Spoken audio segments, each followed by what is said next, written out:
кадырман телекөрүүчүлөр, Оодо кайрадан сиздер менен санаттар берүүсүндө амандашып жатабыз. Бүгүнкү студиябыздын кадырлуу мейманы дагы келип калды. Кыргыз Республикасынын эмгек сиңирген артисти, композитор, обончу, айтор көп кырдуу таланттын ээси Нуркан Турсунбаев. Саламатсызбы агай? Саламат. Студиябызга кош келиңиз агай. Рахмат. Алгач эле ушул сиздин чыгармачылык жолуңуз туурасында сөз кылалы деп чакырып отурабыз. Анан сиздин ошо чыгармачылык жолго алгачкы кадамыңыз, ошол чыгармачылыктын башаты туурасында айтып сөзүңүздү баштасаңыз агай. Кутмандуу күнүңүздөр менен кадырлуу көрүүчүлөр. Мына сиздер менен көп жылдардан бери сагынышып калдык окшойт, көрүшө элекпиз. Эми чыгармачылык болгондо мындай да чыгармачылык шык бул биринчиден үй бүлөдөн, анан өзүңдүн жашаган ошо жашоо шартыңда, ошо жердештериңен, болбосо ошо жердештерден чыккан улуу адам, инсандардан болуш керек. Анан эми менин чоң атам Турсунбай чоң комузчу, дастанчы, манасчы, куудул адам болгон. Ал эми чоң энебиз Жыргал болсо жомокчу, кошокчу, ушундай бир элдин ошо улуулугунда жүргөн чоң энебиз болгон. Анан эми өзүмдүн атам Турсунбаев Мырсалы болсо Токтогул Сатылгановдун эң кенже окуусу болгон, чоң композитор, акын, дастанчы, комузчу болгон. Ал эми апакебиз Калиби болсо колунан көбүрө төгүлгөн ус ишмер адам эле, ушунчалык сулуу адам эле. Таттуу өзүңөр ушул апамды тарткан сулуулук жагынан, анан адамгерчилигинин ушу бийиктиги жагынан. Биз беш бир тууган элек. Улуу агайым Жумгалбек чоң сатирик акын болгон, журналист болгон, анан чоң музыкант болгон. Андан кийинки Сатселбек деген байкем да чоң комузчу болгон, атамды басып кеткен комузчулардын бири эле. Анан менден кийин Таттуу, эми Таттууну өзүңөр билесиңер, кыргыз журтчулугубузга кандай кызмат кылды, кандай нерселерди калтырып кетти.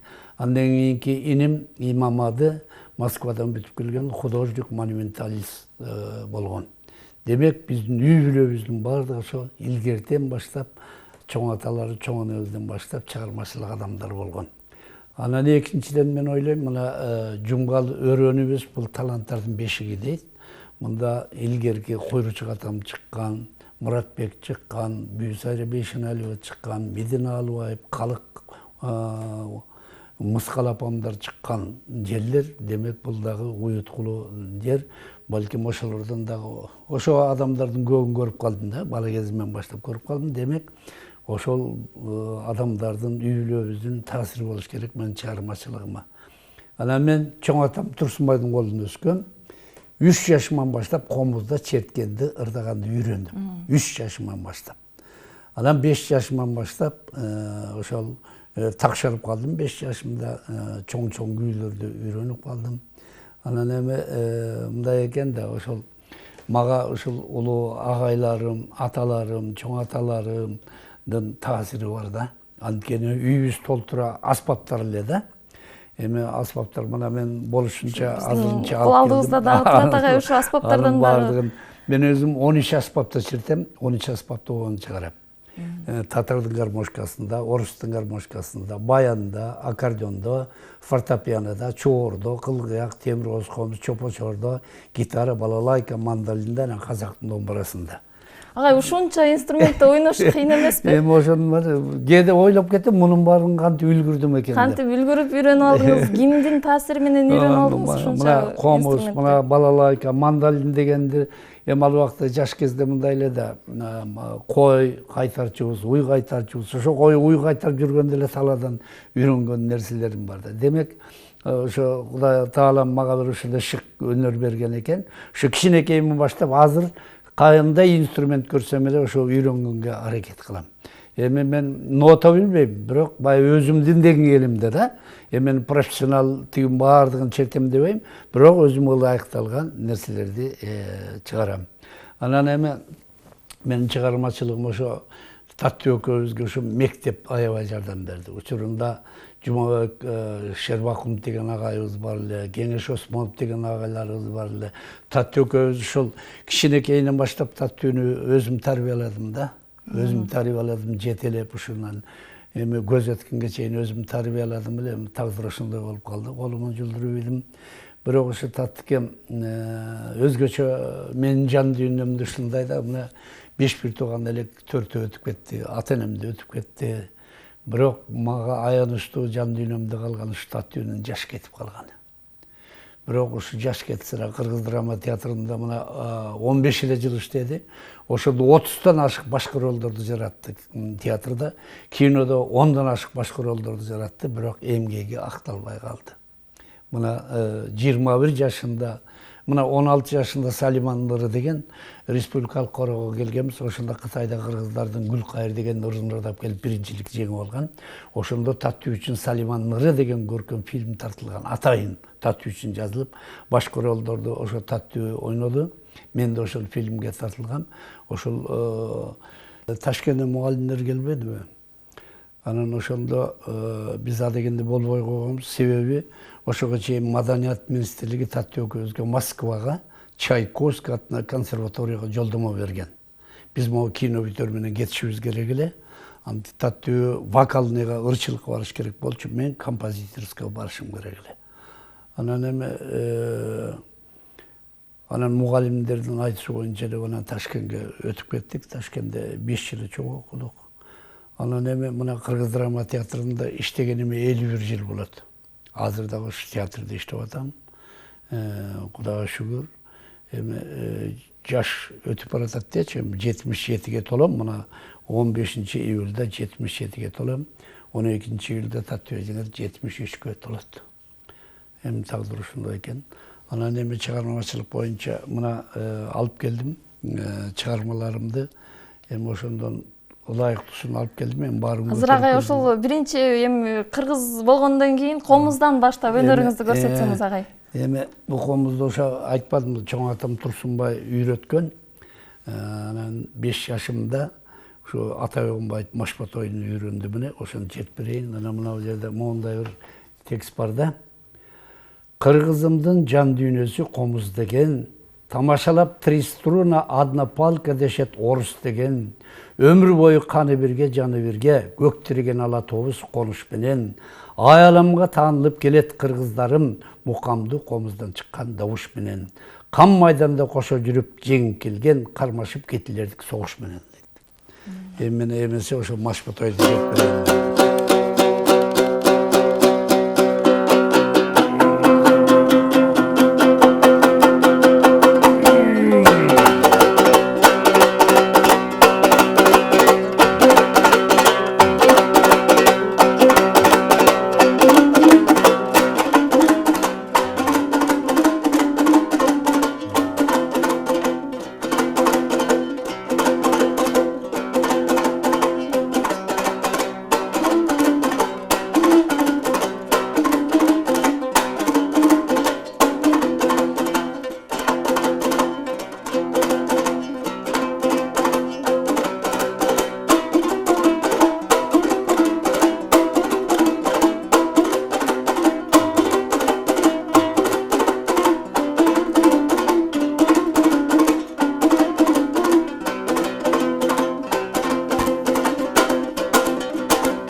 Hoppa!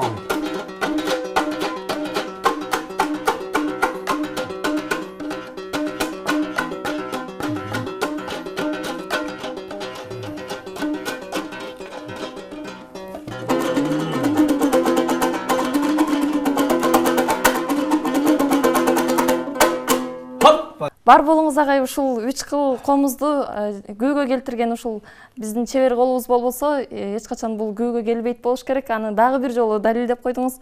Анан сиздин ушу акындык жайыңызды дагы, композиторлук жайыңызды дагы жалпы эл билет. Анан кол астыбызда турган ошо ырларыңыз жаңы ырлар окшойт. Бизге дагы бир окуп берсеңиз бул ырлардан дагы. Эми мындай да, мына 51 жыл болду академиялык драма театрда иштегениме, бирок мен ушунчалык бактылуумун да.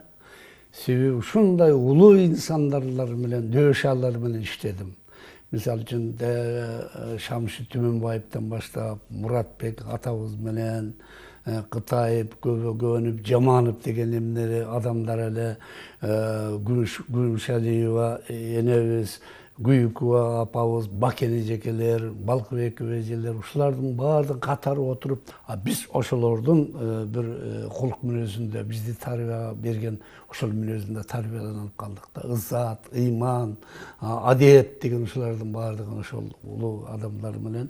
Анан эми мына жакында 90 жылдык болду. Мен өмүр бою мен карыздармын. Ушунчалык ошо таттуу өкөлдү тарбиялаган ошо академиялык драма театры. Анан 90 жылдыкка арнаган кичинекей ырым бар эле да, ошону окуп коеюн. Кылым карыткан уюткулуу театрым 90 жашта. 90 жаш, 90 жай, 90 күч, 90 кыш, 90 дайра. Агыны катуу эле акпайт кайра. Жазда дагы жай күз кышпы чалыкпаган, генийлерим кайрылышпайт, узап кетти улуу жайга. Кайталаңгыз талант берип теңири, сыймыктанттың кыргыз улуу элиңи, ар бириңер кайталаңгыз өзгөчө, силерсиңер супарабыз ыйык сахна гении.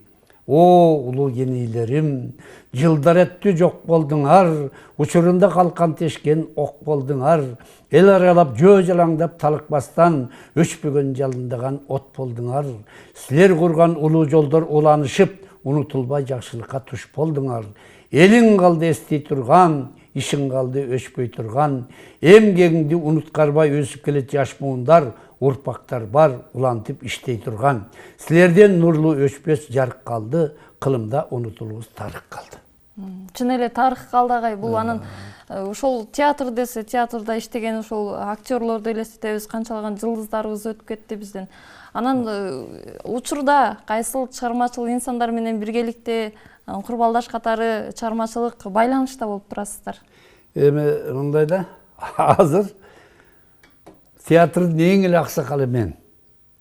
Менден улуу Ошмонов менен Далбаев бар эле, алар 80ден ашып театрда иштебей калышты. Азыр эң улуусу мына 77де менмин, баардыгы ошол аксакал деп турушат. Эми мен аксакал эмесмин, мен жүрөгүм жаш эле, ошо 45тегидей эле, 77ге чыкканым менен. Анан эми ошо урмат сый кылып турушат. Анан эми азыр мына биздин Кыргыз драма театрында 90% жаштар. Жаштар, демек азыр мен ушу байкап жүрөм, аралашып жүрөм, жаштар аябай күчтүүлөр бар да бизде. Отеллону ойной турган, Королдерди ойной турган, мына кыздардан бар, Жаңыл мырзаны ойной турган, ушундай. Азыр эми мурункудай болбой, азыр Кыргыз драма театры аябай жогорку деңгээлге кайра жетти, мурункудай болуп калды. Карган ролдоруңуздан кайсыл ролуңуз өзүңүзгө жагат, ушул образ мага жагат деп айтканыңыз бар эле бир? Менин биринчи алгачкы дипломный спектаклим деп бул Чыңгыз Айтматовдун Жамиласында Даниярды ойноп келгем. Кийин 5 жыл ошол Кыргыз драма театрында Далбаева менен, Аят Абдырахманова менен ойнодум. Эми мына 100ден ашык спектакльде ойнодум. Анын баарын айтыш, ар бир ойногон роль жан дүйнөң менен бирге да өзүңдүн балаңдай болуп калат да. Анан көбүнчө меники мына сатира жагынан, юмор жагынан, ошол жагынан көбүнчө мен ролдорум бар да. Мисалы үчүн Күйөө Жолдош дегенде Жума Молдону ойночу менен эл кырылы беле калчу окуңуз. Азыр дагы мына Күйөө бала деген өзбектин эмесин коюп атабыз, андырагы башкы ролду ойнойм, аябай жакшы комедия. Азыр жалгыз ошол театрдык комедия жагынан кармап турган ушу Күйөө бала болуп атат. дайыма эл ушунча алышылак келет. Мен кубанам, демек эми ошол дагы буюрса келечектин баары алдыда, алдыда. Туура айтасыз ага. Анан бул жакта ушул инструменттерди дагы көрүп отуруп, баарында бир ойноп кетсеңиз деп көрүүчүлөрүбүз дагы шашып атса керек. Анан казактын бир улуу домбурасы. Мен мына балалайкадан баштайын. Муну мен бала кезде кой кайтарып жүрүп талаадан үйрөнгөм. Ошол көз алдында Жамантала деген жерибиз бар эле, кой уй кайтарган. Ошондо bir нота бар эле да, цифра менен жазылган. Ошону алып туруп, ошол үйрөнгөм, мандолин, балалайканы. Үйүбүз, жана айтпадым, үйүбүз толтура эле инструменттер бар болчу. Анан бир кызык нерсеге таң калчумун да, байкемдин ошо кошо келген классташтар келет, аларга үйрөтөт, мага үйрөтпөйт. Анан ал мандолинди байкап турчумун да, тешиктен карап туруп, анан алар кеткен, ал жандырып кетет да.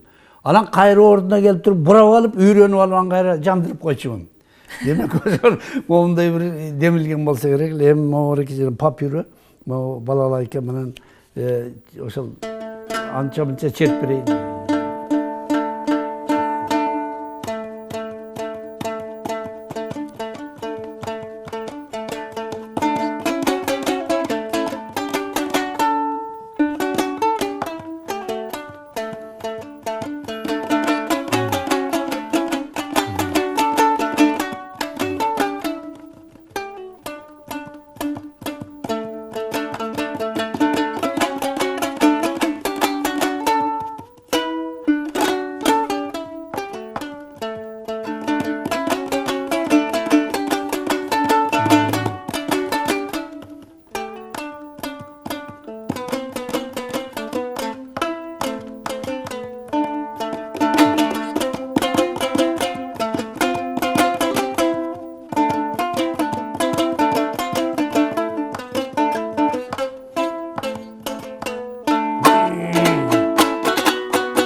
Байлыгай ушул кыргыздын күүсүн балалайкада түшүрүп ойноп берип койдуңуз.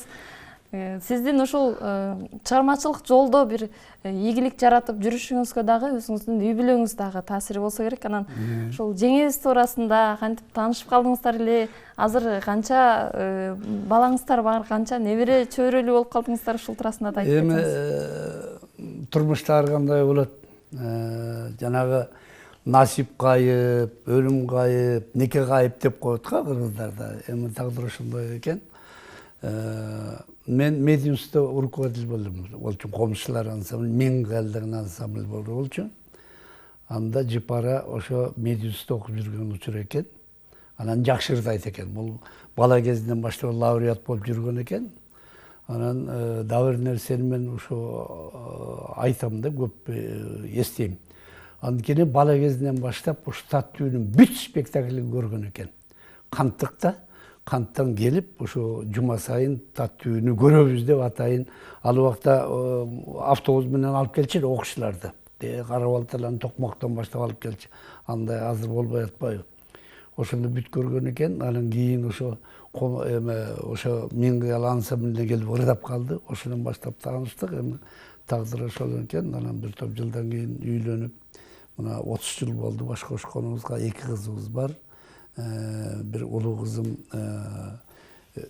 Гурункев аттуу училищени бүткөн. Азыр 3 баласы бар. Кичүү кызым эконом факты с отличием бүткөн.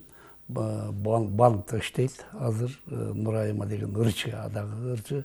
Теги дагы музыкант, пианистке жакшы турмушу. 2 кызыбыз бар. Неберелерибиз бар. Анан эми жыпара болсо өзү ошол адегенде Ленинградка өтүп, Ленинградтан Ташкентте окуп, Ташкенттен Бишкекте бүткөн. Азыр өзү высший категориядагы врач. Өзүнүн медицинский борбору бар, Бишкекте иштете турган. Анан андан сырткары юрфактта с отличием бүткөн. Специалист бар. Эми менин багыма ушу ойлойм да, Таттуу экөөбүздүн багыбызга ушул жыпарам туш болгону биздин бакталайбызда. Ушул жалаң ушу Таттыкемдин бүт ушул өтүп кеткен өмүрүндөгү кайра тирүүлүк алып келгендеги бүт эмгектердин көпчүлүгү ушу жыпараны жасайт. Менин чыгармачылыгымда дагы. Демек мындайда мен ойлойм, чыгармачылык адамда баягы грубо айтканда эрди катын деп коебуз, жубайлар. Ушу бири-бирине ушундай шериктеш татынакай бирин-бири колдоп тургандар болуш керек. Ошо жалаң үй бүлөнүн айынан көп чыгармачыл адамдар ошо эми кемчиликтүү болуп, көбү көз өтүп кетти, көбү ушундай болот экен. Мен Кудайыма ыраазымын, ушу Жыпарам менен ушу баш кошуп, мага ушул чыгармачылыгымды колдоп, дайыма жашартып алып жүрөт. Кудай буйрса. Чынел агай бизге кийинки биз ошо жаштарга бизге мисалы үлгү боло турган бир үй бүлөсүздөр, чынел. Анан бул жакта бизге убакыт дагы бир аз аягына келип калат. Ошентсе дагы болбой, бул жакта инструменттерден дагы ойноп. Эми муну мен мектепте Көрүүчүлөрүбүз да таң калып атса, сиздин ошо өнөрүңүздү көп эле биле бербесе керек эле. мектепте окуп жүргөндө чыгаргам.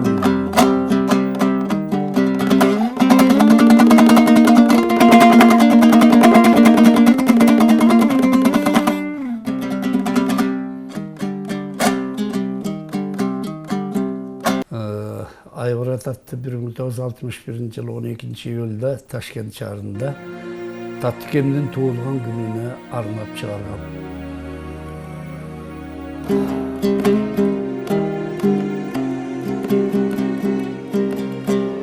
Таттүлүгүм аткан таңым көк асманым, армандуу кайталангыч миң дастаным, тепсилеп душманыңды келе жатат.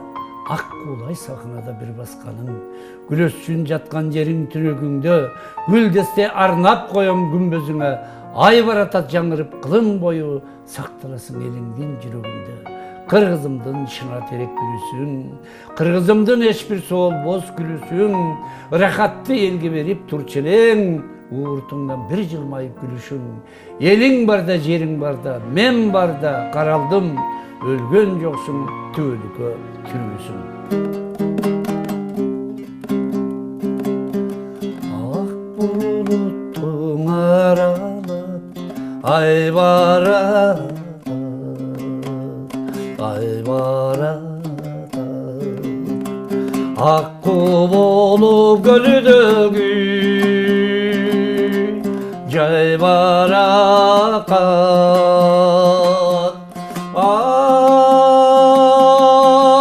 Аталбайсың аккуну оңой менен, жете албайсың айга да жылой менен, жете албайсың айга да жылой менен. Жеткени жети жетпестен калган жакшы, калган жакшы. Жетип азап жегиче арман жакшы. Жетем десем сулуңай жетер элем, көк деңизим болуптун кечер элем, көк деңизим болуптун кечер элем. Ак булуттуң аралап айбаратат, айбаратат, акку болуп көлүдөгү жайбаракат, жайбаракат, жайбаракат, жайбаракат. Атагай ушул сонун бир казактын домбурасы менен. Мен мындай командировкага чыкканда аккордеону бир комуз, бир домбура жанымда жүрөт. Үйдө төшөгүмдүн жанында бир домбура, бир комуз турат. Постоянно турат. Кээде түнүн ичинде октап, эметип атканда эргүүлөр келип калышы мүмкүн. Эми мен аккордеонго кезек берейин. Ошентип эле.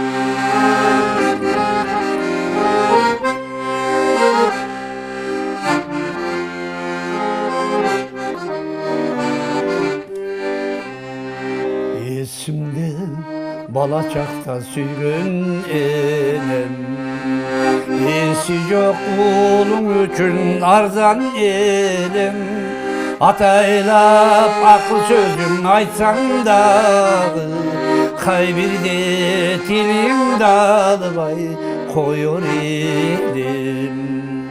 Шоғылым өткөрчүмүн түркүн жорық, егізде қыжырма тиіп қойып, қамшылап чыбығатты қашқанымда, тап беріп қалушусың қапа болду. Чынығы барқын деме білдім енем, бір оқта көп ұлғайып барасың сен. Аттың ай қандай бақыт болыр еле, бүгін бір өз қолыңдан тоқмақ жесем. Аттың ай қандай бақыт болыр еле, бүгін бір өз қолыңдан тоқмақ жесем. Эне жөнүндө сонун чыгарма болду акай. Бул сиздин ырыңыз экенин дагы көп телекөрүүчүлөр билбесе керек эле. Ошол элдик ырларга дагы айланып бараткан сонун бир чыгармаларыңыз бар. Жуп болсун деп дагы бир. Эме мындай кылалы, 6-күнү кечинде 60-жылдын башында чыгаргам, Ташкентте окуп жүргөндө. Эми азыр той ыры болуп калды, 6-күнү кечинде ырып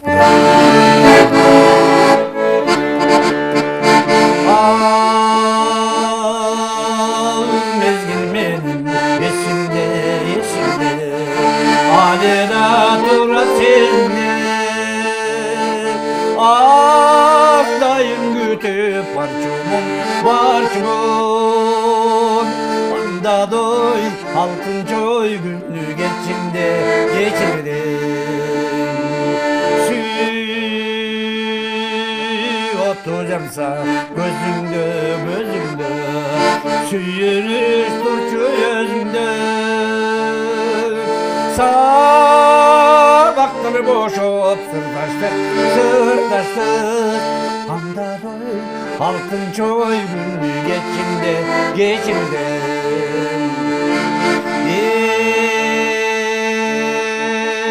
Gelip barsam beşimde, egzamin bitkili geldi. Aşıkma dedim toy bolot. Anda doy altın çoy günü geçirde. Aşıkma dedim toy bolot. Anda doy altın çoy günü geçirde. Altın çoy günü geçirde.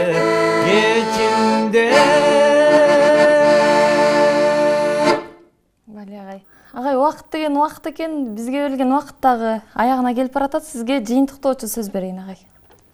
Эми кыргыз эл журтума, жалпы эле чыгармачылык адамдарга узак өмүр, бактала, үй бүлөчүлүктө ынтымак, эл журтумда жакшылык болсун. Баарыңыздарга рахмат, санатка дагы рахмат. Алтындарым коллективиңер менен чыгармачылыкта дайыма бийиктеп, ден соолукту иштей бериңиздер.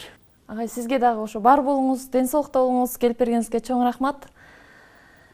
Эске салып айта турган болсок, бүгүнкү төрүбүздүн кадырлуу коногу Кыргыз Республикасынын эмгек сиңирген артисти, кадимки Татуу Турсунбаеванын бир тууган агасы Нуркан Турсунбаев болду. Ушуну менен бүгүнкү берүүбүз дагы аягына келип калды. Сак саламатта болуңуздар.